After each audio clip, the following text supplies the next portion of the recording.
I'm very late to the party, but I recently started to watch Amend on Netflix with Will Smith. There's a reason why I delayed watching it, but that's another conversation. That's more of an Instagram conversation than a LinkedIn conversation. But what was clear in each case when we thought about tides of change was a crisis point was reached.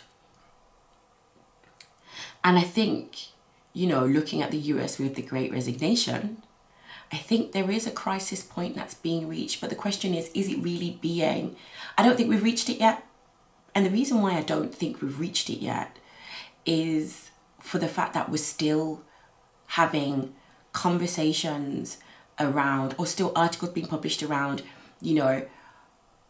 people from minoritized groups, women are leaving private equity, manifold.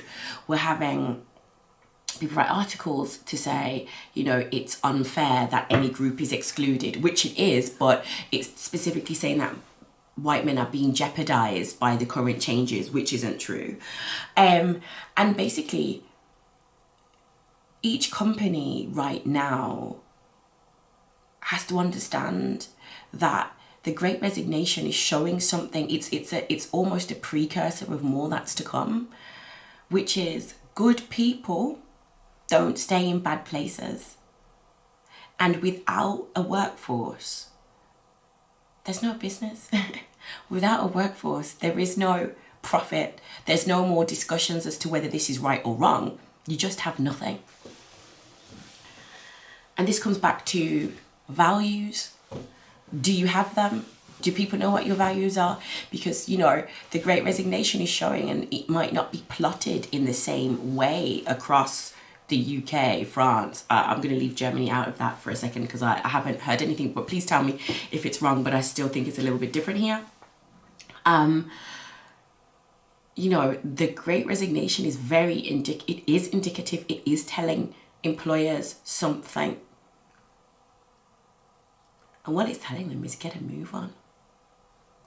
Because whilst people are leaving, other people aren't coming to fill their place.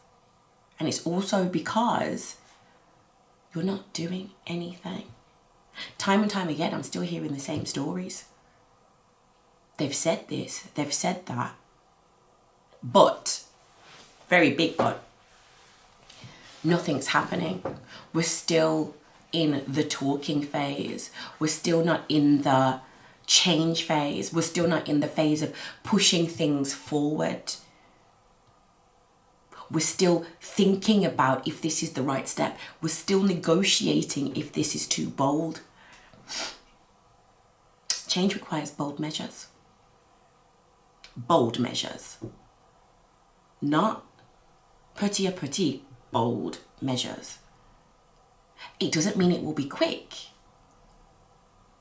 But the reality is, in order to save your workforce, if you are not cohesive in your message,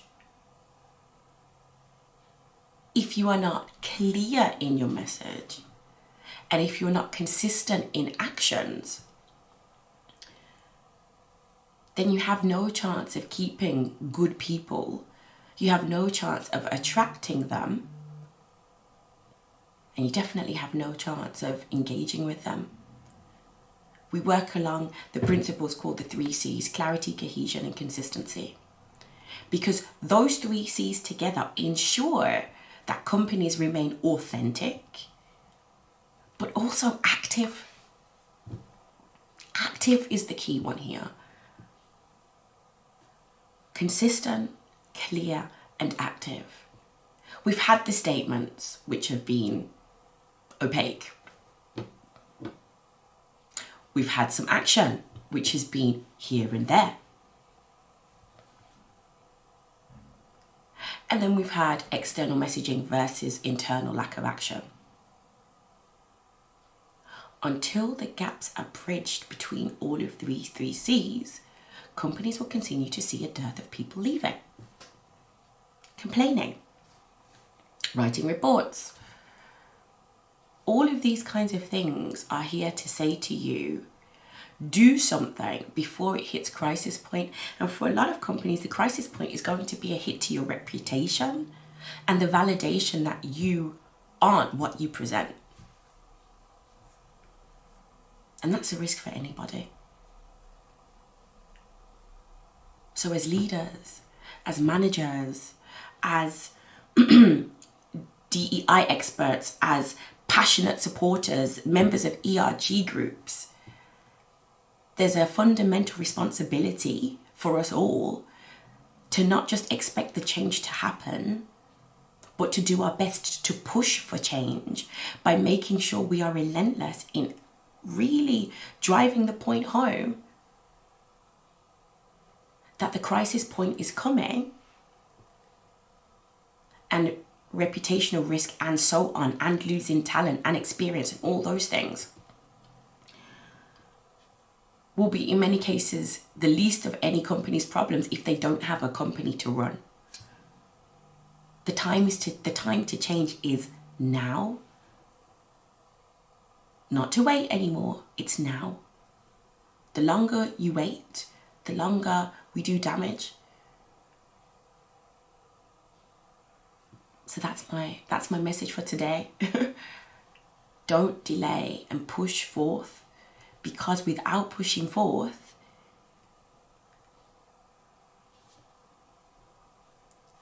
it will be trying to clean up after the crisis as opposed to taking preventative measures. As I say, prevention is always better than a cure.